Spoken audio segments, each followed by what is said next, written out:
এমন একটা বদ্ধ ঘরে রাখা হলো যেটা হলো জীবন্ত মানুষের কবর। মানুষ মরে গেলে পরে মাটিতে কবর করে মাটি খুঁড়ে তাকে দাফন করা হয়। যতটুকু জায়গা অতটুকু জায়গা জীবন্ত মানুষকে দুনিয়াতে রাখা হয়, যার নাম আয়নাঘর। যার নাম কত নিষ্ঠুর! একটা জীবিত মানুষের জন্য জীবন্ত মানুষের কবর, যার নাম আয়নাঘর। অতটুকু জায়গা কবরের জন্য। ডানে বামে কোনো দরজা জানালা নাই, চোখ বন্ধ করে মাসের পর মাস রাখা। সারাদিন পর্যাপ্ত খাওয়া তো দূরের কথা, এক বেলা এমন পচা দুর্গন্ধযুক্ত বাজে কিছু খাওয়া দাওয়া যেটা পৃথিবীর কোন পশু খেতে চাইবে। এই আয়না করে যাদেরকে রাখা হলো, পেশাবের ব্যাগ হয়েছে, পেশাব করতে দেওয়া হতো না। পেশাবের ব্যাগ হয়েছে, পেশাব করা যাবে না। পায়খানার ব্যাগ হয়েছে, পায়খানা করতে দেওয়া হয় না। পায়খানা করার জন্য যতটুকু সময় দরকার ততটুকু সময় পার হওয়ার আগে কিছুক্ষণ পরে আবার সেখান থেকে তুলে নেওয়া হয়। নামাজের জন্য সময়টা তুলে দেওয়া হয় না। ওই আয়নাঘরের গভীর অন্ধকারে ওই মাজলুমেরা জানতো না এখন জোহরের সময় না, এখন আসরের সময়।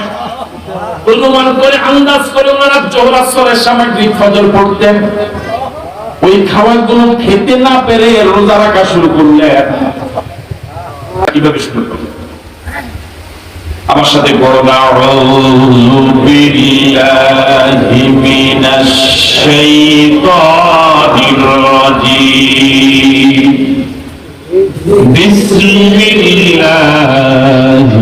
রাহমানির রাহিম। سبح لله ما في السماوات وما في الأرض وهو العزيز الحكيم। আল্লাহ রাব্বুল আলামিন সূরাটা শুরু করলেন 3 রুকু 24 আয়াত সম্বলিত ছোট্ট সূরাটি শুরু করলেন সাব্বাহা লিল্লাহি মা ফিস সামাওয়াতি ওয়া মা ফিল আরদ। আকাশ এবং জমিনে যা আছে সব কিছু আল্লাহর তাসবিহ পড়ে। সুবহানাল্লাহ। কার তাসবিহ পড়ে? আল্লাহ। শুধু জমিনে যারা আছে তারা? কথা বলে না কেন? যারা আসমানে আছে তারাও, যারা জমিনে আছে তারাও। অর্থাৎ টোটাল আল্লাহ পাকের तमाम সৃষ্টি জগৎ, যা কিছু আমরা দেখি যা আমরা দেখি না, সব তাসবিহ পড়ে কার? আল্লাহ। সব শুদ্ধ পবিত্রতা ঘোষণা করে কার? আল্লাহ। গতকালকে আমরা আকাশের বিষয়ে কিছু কথা বলেছিলাম। বিজ্ঞানীরা গবেষণা করে তথ্য দিয়েছেন দিনের বেলা আমরা যে সূর্যের আলো ভোগ করি, ওই সূর্যটা আমাদের পৃথিবী থেকে 13 লক্ষ গুণ ছোট।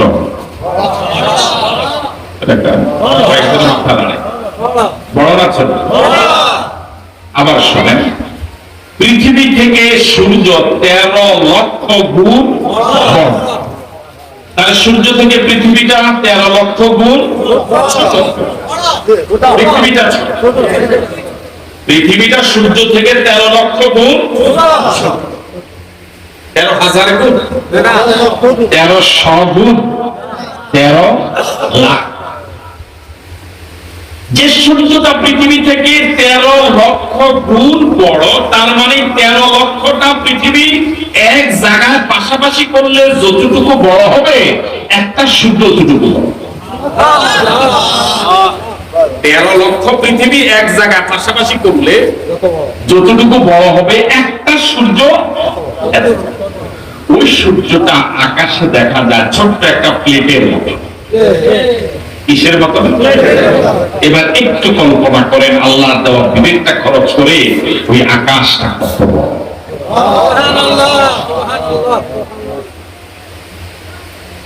আল্লাহ রাব্বুল আলামিনের ওই বিশাল আকাশ বিজ্ঞানীরা গবেষণা করে মহাকাশের তথ্য যা দিলেন, আকাশের অসংখ্য গ্রহ রয়েছে, যে গ্রহগুলো পৃথিবী থেকে 13 লক্ষ গুণ বড়, সূর্য থেকে অনেক অনেক বড়, সূর্য থেকে আরো বড় অনেক। বিজ্ঞানীরা তথ্য দিলেন মহাশূন্যে ঘূর্ণায়মান অনেকগুলো ব্ল্যাক হোল রয়েছে, যার বাংলা হলো অন্ধকার কূপ।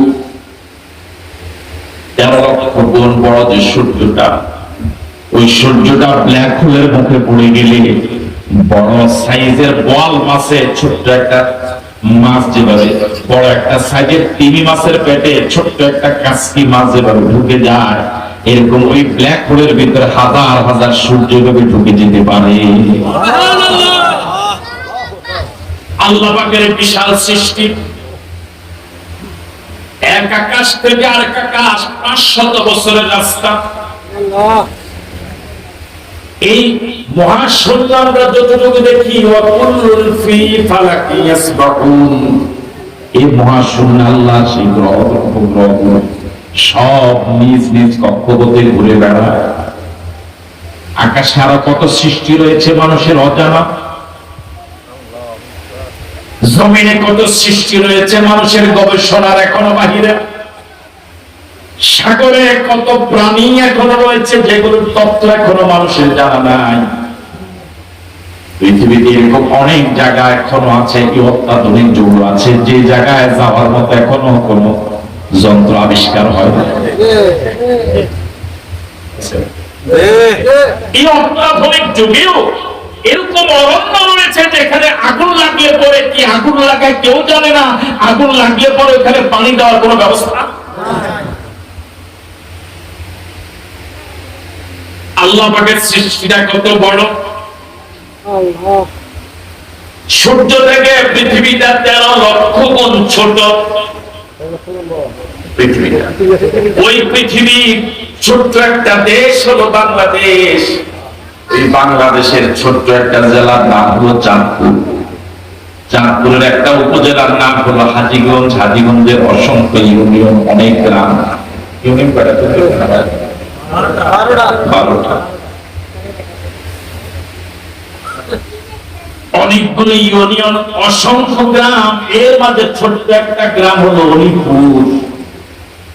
অলিপুরটার অনেক বাড়ি। আমরা এখানে যারা আছে নিজ গ্রাম অলিপুরের সব বাড়িতে গেছি, সব বাড়ি চিনি, কিন্তু মানুষ অধিকার নাই। সব বাড়ি ছিলেন, সব বাড়ি গেছে, একজন পাওয়া গেছে আল্লাহ। এই ছোট্ট একটা গ্রাম অলিপুরের ব্যাপারী বাড়ি গিয়াসউদ্দিন,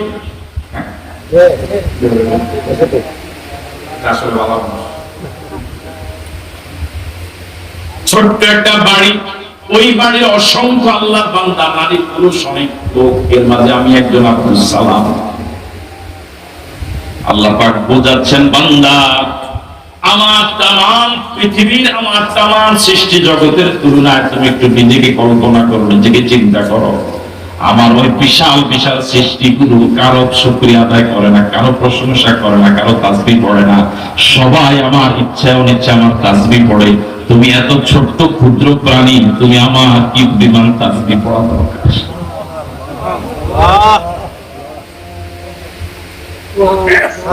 সাব্বাহা লিল্লাহি মা ফিস সামাওয়াতি ওয়া মা ফিল আরদ। সাত আকাশে যা আছে মানুষের জানা নাই, ওয়া মা ফিল আরদ, সাত জমিনে যা আছে মানুষের জানা নাই। আমি আমার নিজ গ্রামে হয়তো একজন পাওয়া গেল, সব বাড়ি চিনেন, সব বাড়িতে গিয়েছেন, কিন্তু নিজের ইউনিয়ন, নিজের উপজেলা, আমি আমার নিজের ইউনিয়নটা সব বাড়ির এখনো নাম জানি না, সব মানুষের এখনো নাম জানি না, সব বাড়িতে এখনো যাওয়া হয় নাই। আমার অবস্থা যদি এই হয়, তাহলে আমি কোন কেমন বড় আল্লাহর বিরোধিতা করব? আল্লাহ রাব্বুল আলামিন বলেন, সাব্বাহা লিল্লাহ তাসবিহ পড়ে আল্লাহর মা ফিস সামাওয়াত, সাত আকাশে যা আছে, ওয়া মা ফিল আরদ, এবং জমিনে যা আছে সব তাসবিহ পড়ে কার? আল্লাহ। আওয়াজ দিয়ে বলুন আল্লাহ। তাসবিহ পড়া মানে আল্লাহর পবিত্রতা ঘোষণা করে। সুবহানাল্লাহ। কি বলেন? সুবহানাল্লাহ বলুন। রাসূল করিম সাল্লাল্লাহু আলাইহি ওয়াসাল্লাম বলেছেন, আলহামদুলিল্লাহ তামলাউল মিজান। আল্লাহর কোন বান্দা কোন বান্দি যদি একবার মন থেকে আলহামদুলিল্লাহ বলেন, বিনিময়ে মালিক এত সওয়াব দিবেন, মিজানের পাল্লাটা সওয়াবে ভরে যাবে। এখন যে সুবহানাল্লাহ বললেন, রাসূল বলেন সুবহানাল্লাহ তামলাউ মা বাইনাস সামাই ওয়াল আরদ। আল্লাহর কোন বান্দা কোন বান্দি যদি একবার মন থেকে বুঝে শুনে সুবহানাল্লাহ বলে, বিনিময়ে মালিক এত সওয়াব দিবেন, আকাশ এবং জমিনের মাঝখানে সে বিশাল ফাঁকা জায়গাটা সবে ভরে যাবে। তিনি এত বড় দয়ালু আল্লাহ, তিনি এত বড় দয়ালু আল্লাহ, তিনি এত বড় দয়ালু আল্লাহ।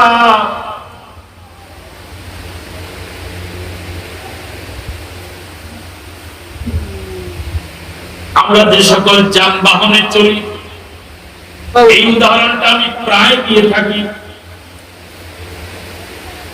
যানবাহনগুলো স্টেশনে ভাড়া নির্ধারিত আছে। হাজীগঞ্জ থেকে চাঁদপুর পর্যন্ত বাসের ভাড়া নির্ধারিত। কৈয়ারপুর থেকে আপনার হরিপুর পর্যন্ত একটা অটোর সিএনজির ভাড়া কত একটু নির্ধারিত। যদি 50 টাকা হয় আপনার কৈয়ারপুর থেকে দক্ষিণ হরিপুর পর্যন্ত, পৃথিবীর কোন ধনী 50 টাকার ভাড়া বিনিময়ে কোনদিন 100 টাকা দেয় না, বরং 50 টাকা থেকেও কম দিতে চায়। 6 ঘন্টা কাজ করে যে শ্রমিক, শ্রমজীবী মানুষ, খেটে খাওয়া মানুষ, মাঠে যারা কাজ করে, 600 টাকা যদি রোজ হয়, যত জনদরদি মানুষ হোক, যত উদার করা মানুষ হোক, যত ধনী মানুষ হোক, 600 টাকার লেবারকে কেউ কোনোদিন 700 টাকা দেয় না।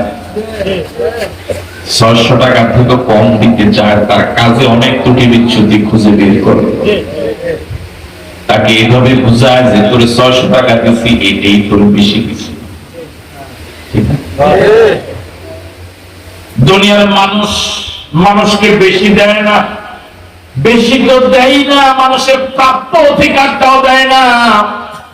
আমি নাগরিক হিসেবে, বাংলাদেশের নাগরিক হিসেবে, এই দেশে হিন্দু হোক, বৌদ্ধ হোক, খ্রিস্টান হোক, এই দেশে যারাই জন্মগ্রহণ করে, এই দেশের সবাই গর্বিত নাগরিক, ঠিক কিনা? আর রাষ্ট্রের সংবিধান অনুযায়ী প্রত্যেকটা নাগরিক তার নাগরিক অধিকার পাওয়ার কথা। সংবিধান অনুযায়ী রাষ্ট্রের সব নাগরিক সমান। কিন্তু দুর্ভাগ্যজনক হলেও সত্য, এই দেশে জন্মগ্রহণ করার পরেও হাজার হাজার নয়, লক্ষ লক্ষ নয়, কোটি কোটি মুসলমান বিগত 15-16 বছর পর্যন্ত তাদের প্রাপ্য অধিকার থেকে অনেক বঞ্চিত হয়েছে। বেশি দেওয়া তো দূরের কথা, প্রাপ্য অধিকারটাও, সমান অধিকারটাও, প্রাপ্য ন্যায্য অধিকার থেকেও বঞ্চিত করা হয়েছে, ঠিক নয়? আপনি যত বড় অপরাধ করেন না কেন, আপনার জন্য আদালত রয়েছে। আদালতে আপনার বিরুদ্ধে মামলা হতে পারে। মামলা হওয়ার পর আপনার বিরুদ্ধে যে আদালতে মামলাটা হলো, তার সাক্ষীর উপর ভিত্তি করে, বাস্তব ভিত্তিতে আপনার জন্য জরিমানা হতে পারে, সীমিত মেয়াদে আপনার জন্য জেল হতে পারে, সারা জীবনের জন্য যাবজ্জীবন কারাদণ্ড রায় হতে পারে, নিরপরাধ হলে বেকসুর খালাস হতে পারে। আর যদি চূড়ান্ত অপরাধী হয়, এরকম অপরাধ তো হতে পারে যে আপনার চূড়ান্ত পর্যায়ে ফাঁসি হতে পারে, ঠিক না? কি কেউ যদি অপরাধ করে থাকে, তার এই শাস্তিগুলোর জন্য সে প্রস্তুত থাকা দরকার, এটি তার জন্য ইনসাফ।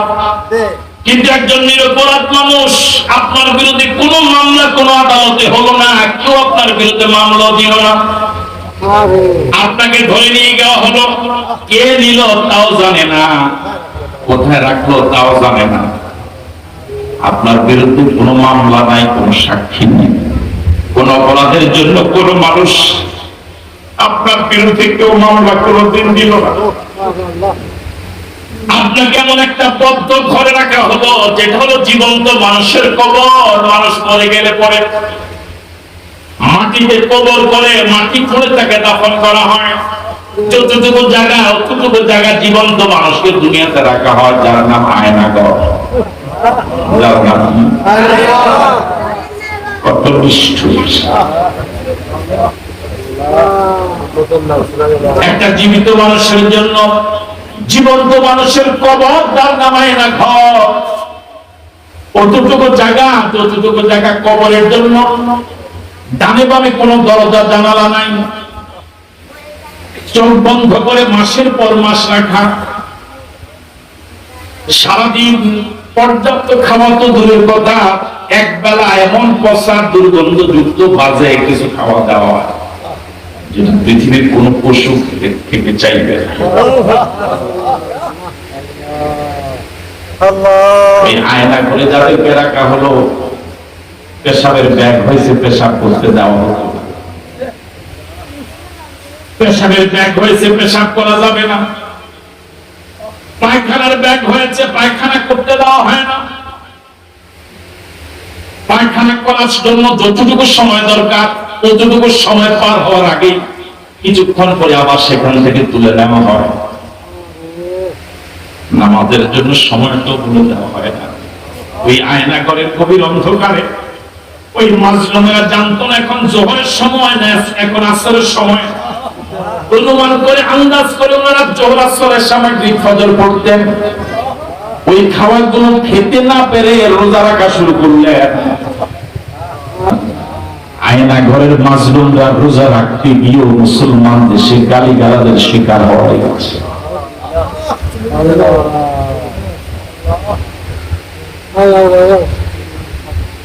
8-9 বছর 10 বছর পর্যন্ত লোকগুলো এখানে ছিল। পৃথিবীর কোন আলো বাতাস তার 8-10 বছর দেখে নাই।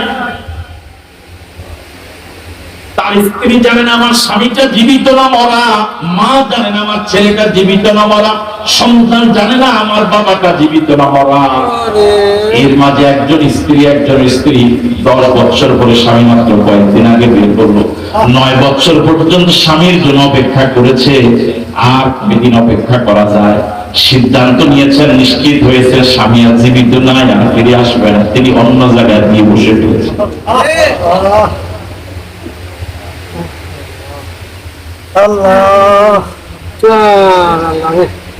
পৃথিবীর প্রতিটি নাগরিক, সে হিন্দু হোক, বৌদ্ধ হোক, খ্রিস্টান হোক, এই দেশের নাগরিক হিসেবে তার অধিকার সমান নাগরিক অধিকার তাকে দিতেই হবে। আপনি শুধু মুসলমানের দেশে আপনি নাগরিক সুবিধা ভোগ করবেন, বিষয়টা এরকম নয়। বরং এ দেশে যারা বিধর্মী আছে তাদেরকে মুসলমান যারা, এরকম নিরাপত্তা দেওয়া লাগবে। মায়ের কোলে সন্তান যেরকম নিরাপদ, এই দেশের হিন্দু বৌদ্ধ খ্রিস্টান দল যাতে করে আমাদের কাছে এরকম নিরাপদ থাকে, ঠিক নয় কি?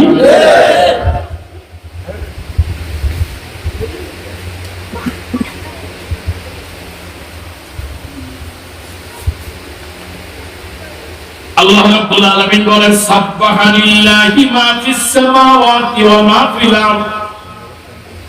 আকাশ এবং জমিনে যা আছে, কত মাখলুকাত আছে, কারোই জানা নাই। সব তাসবিহ পড়ে আল্লাহ, সব প্রশংসা করে আল্লাহ, সব পবিত্রতা ঘোষণা করে কার? তাহলে আমি আপনি এই বিশাল সৃষ্টির মাঝে এত ক্ষুদ্রাতি ক্ষুদ্র সৃষ্টি, আল্লাহর এত ছোট্ট মাখলুক, আমার আপনার সব সময় তাসবিহ পড়া দরকার কার?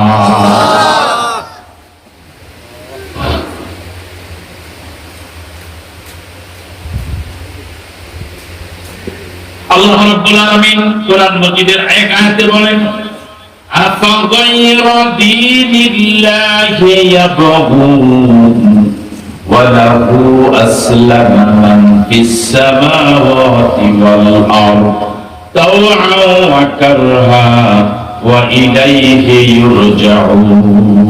ও পৃথিবীর মানুষেরা, এক ফোঁটা পানি দিয়ে তো চমৎকার সৃষ্টির সারা দিক করে পাঠালাম। চোখ দিলাম, হাত দিলাম, পা দিলাম, মেমোরি দিলাম, কিডনি দিলাম, হার্ট দিলাম, বাল্ব দিলাম, মাথার তালু থেকে পায়ের তালু পর্যন্ত কোটি কোটি টাকার সম্পদ দিলাম, সৃষ্টির সারা জীব আশরাফুল মাখলুকাতের মর্যাদা দিলাম।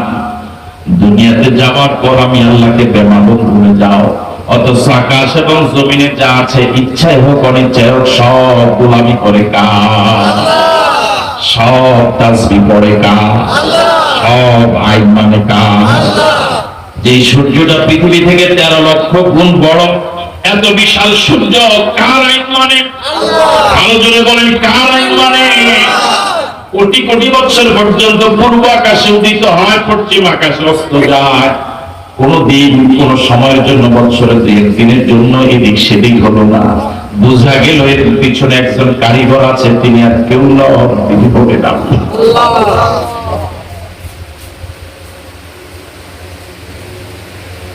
বুখারী শরীফের সর্বশেষ হাদিস,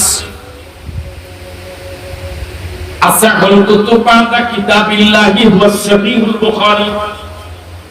আল্লাহর কালাম কোরআন মজিদের পরে এই পৃথিবীতে সবচেয়ে দামি কিতাবের নাম হলো বুখারী, সবচেয়ে সহিহ কিতাবের নাম হলো বুখারী। এই বুখারী শরীফের সর্বশেষ হাদিস, রাসূল করিম সাল্লাল্লাহু আলাইহি ওয়াসাল্লাম বলেন, কালিমাতানি হাবিবাতানি ইলার রহমান সাকিলাতানি ফিল মিজান খাফিফাতানি আলাল লিসান। রাসূল বলেছেন, দুইটা কালেমা এমন আছে, এই আমলটা দিয়ে আমার আজকের আলোচনা শেষ। রাসূল বলেছেন, দুইটা কালেমা এমন, কালিমাতানি হাবিবাতানি ইলার রহমান, যে দুইটা কালিমা আল্লাহর কাছে অনেক অনেক প্রিয়। আল্লাহর আল্লাহর কাছে কি প্রিয়? সাকিলাতানি ফিল মিজান, এই দুইটা কালিমার সওয়াব এত বেশি, মিজানের পাল্লা অনেক ভারী হবে। আবার খাফিফাতানি আলাল লিসান, এই দুইটা কালিমা উচ্চারণ করতে কষ্ট হয় না, উচ্চারণ করাও একেবারে সহজ। এবার সেই দুইটা কালিমা শোনার আগ্রহ কি আছে? আমল করার সিদ্ধান্ত কি নেওয়া যাবে? একটা হলো সুবহানাল্লাহি ওয়া বিহামদিহি, সুবহানাল্লাহিল আযীম। এই তাসবিহ রয়েছে সুবহানাল্লাহি ওয়া বিহামদিহি সুবহানাল্লাহিল আযীম। পড়ে আবার পড়েন সুবহানাল্লাহি ওয়া বিহামদিহি সুবহানাল্লাহিল আযীম। আল্লাহর কাছে অনেক প্রিয়, উচ্চারণ অনেক সহজ, মিজানের পাল্লা অনেক অনেক ওজনদার, সময় বেশি একটা লাগে না, অল্প কয়েক সেকেন্ডে পুরা কালেমা দুইটা পড়া যায়। কিন্তু আল্লাহর কাছে এত প্রিয়, আল্লাহর কাছে এত প্রিয়, মিজানের পাল্লা এত ওজনদার। কত সময় দোকানে পাতে হাতে বাজারে অবহেলায় পুরার কাজে সময় ব্যয় করি, কিন্তু জবানটা যদি সুবহানাল্লাহ সুবহানাল্লাহ সুবহানাল্লাহ আল্লাহু আকবার সুবহানাল্লাহি ওয়া বিহামদিহি সুবহানাল্লাহিল আযীম, এই জবান দিয়ে এই জিকির পড়ার সময় অন্য কাজের ব্যাঘাত হয় না। হাতের কাজ হাত করবে, জবানের কাজ দিয়ে জবান জিকির করবে। এভাবে যদি জিকির করি জান্নাত যাওয়া অনেক সহজ হয়ে যাবে। আল্লাহ আমাদেরকে আজকের এই যে সর্বশেষ জিকির রাসূল বললেন, আল্লাহর কাছে অনেক প্রিয়, মিজানের পাল্লা অনেক দামি, এই দুইটা কালেমা আমল করার তৌফিক দান করুন বলি আমিন। এই দুইটা কালেমা আবার একটু পড়েন।